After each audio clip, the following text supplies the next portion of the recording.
Assalamu alaikum, Sheikh. Bismillah. Thank you, Sheikh.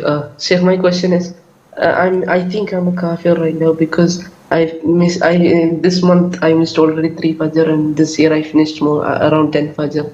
I missed it, and most of the Fajr I missed. Even after hearing the alarm, I woke up and I'm turning off the alarm and I slept, completely missing the Fajr. So I'm scared if I am a kafir or not. No, I really want to you're not a kafir. Akhi, I just said it. Someone who prays on and off is not a kafir. He's sinful. And the amount of sin depends on the intention, the circumstances, the frequency. So if you miss 10 Fajr throughout the whole year, and the reason was not because I pray, don't pray, I'll tell you what, I'm going to call it off today. I'm going to sleep.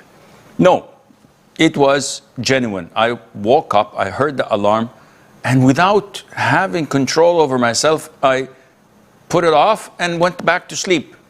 And when I woke up, I felt miserable. This is a sign of Iman. There's nothing to accuse yourself of being a kafir. Now, why would this happen 10 times a year? The problem is, most likely, it is because of your weakness of Iman. Because if you had strong Iman, you would have taken the precautions, you would have slept early, and even if you did not sleep early, even if you've slept an hour before Fajr. I know a person, actually I know a lot of people who prayer is in their bloodstream. They go to bed at 3 o'clock or 3:15 a.m. to wake up for Fajr at 4:15 a.m.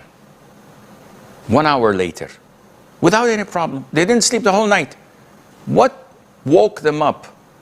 Their belief in the salat, their love of Allah Azza wa Jal, and the help of Allah subhanahu wa ta'ala. See, when Allah helps you, you'll wake up. And that's a sign that Allah loves you and He wants you to get closer to Him and worship Him. When you don't wake up, that's a red flag. Because probably Allah does not want you to wake up. As mentioned in chapter 9, verse 46. Look it up. Chapter 9, verse 46. Had Allah wanted them to march with the Prophet ﷺ to the Battle of Tabuk, He would have given them the power and the energy. But they themselves lagged behind and did not want to march. They did not take their preparation. So Allah Azza wa Jal made them sit. Likewise for you and others regarding Fajr prayer and other rituals and forms of worship. If Allah Azza wa Jal wanted you to go for Hajj, and if Allah knew that you wanted to go to Hajj, He would have helped you. But because deep down inside, you don't want to. So Allah does not make it happen for you. May Allah Azza wa Jal make things easy for both of us. Assalamu alaikum, Sheikh. Alaikum assalam wa rahmatullah. Sheikh, my question is that we have a driver who does various jobs, like taking my mother to the job, which is an interest-based bank, and other jobs like taking me to school. Now, I assisted my mother to give the driver the salary, not from my account, just she told me to take the money from her hand and told me to pay. So I paid. Now, my mother pays the money in my school and I am a dependent. Now, I feared that did I assist her in going to the office, which is an interest-based bank, and does it make my income impermissible forever? And does it become kufr for me or my mother to pay schools where the kufr or shirk is in the syllabus and taught? You have a very serious issue. The issue is not whether your mother's earning is haram or not, because it is haram if she's working in an interest-based bank. The issue of cascading things over all different aspects of life without knowledge. We agree. You are an ignorant person. You don't know Arabic, you don't know Qur'an, you don't know fiqh, you don't know Tawheed. You have zero knowledge in Islam. You're dependent on YouTube and Instagram and TikTok to learn your religion, unfortunately. Now shaitan is whispering in your ears, and it's like a snowball coming from the top of the hill, very tiny, and as it comes down, it grows in size and momentum and speed. By the time it reaches the bottom of the hill, it destroys anything in its path. This is what overthinking is doing to you. Your biggest problem is not in handing the salary to the driver or paying the school to study. It is how you think. And by thinking that this little thing is worse than a drop of acid, it penetrates your clothes, it penetrates the floors, the ceilings, the carpets, the walls and everything, when in reality it doesn't.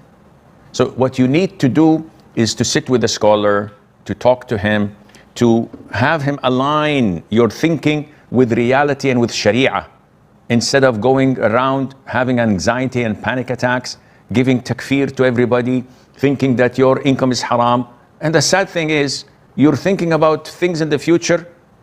If I were to use your logic, I would say, how do you wear these clothes bought from your mom, earned from haram? How do you eat the food? How do you use the electricity, the water, and the rest of the things in the home? What will you do? This is insane. The method of thinking is what generates extremists, terrorists, and the likes. And this is our role, to align your thinking with reality, with the Sharia, so that you can become a normal Muslim practicing your religion in peace. Hayakallah. So Sheikh, the scholars here believe that it's must to make wudu after doing the mandatory ghusl, based on the hadith which states that touching the private part breaks wudu. But I believe the opinion of Sheikh Ibn Uthaymeen. So should we make wudu at the end of mandatory ghusl or not? Jazakallah khairan. First of all, Akhi, the question doesn't make any sense. If the scholars of your country believe something and you believe in one scholar who is a knowledgeable scholar and trusted scholar like Ibn Uthaymeen, and you follow him, your question doesn't make any sense. So are you telling me I should abandon what I believe in and the evidences that I follow, and instead follow a bunch of scholars in my country just because Simon says? Doesn't make any sense. You are obliged to follow the Qur'an and the Sunnah.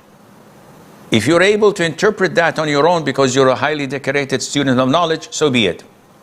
If you're a layman and don't have the ability to do so, you have to abide by what your scholar whom you had chosen to be your guide because of his religious knowledge, his commitment, his ethics, his wisdom, etc.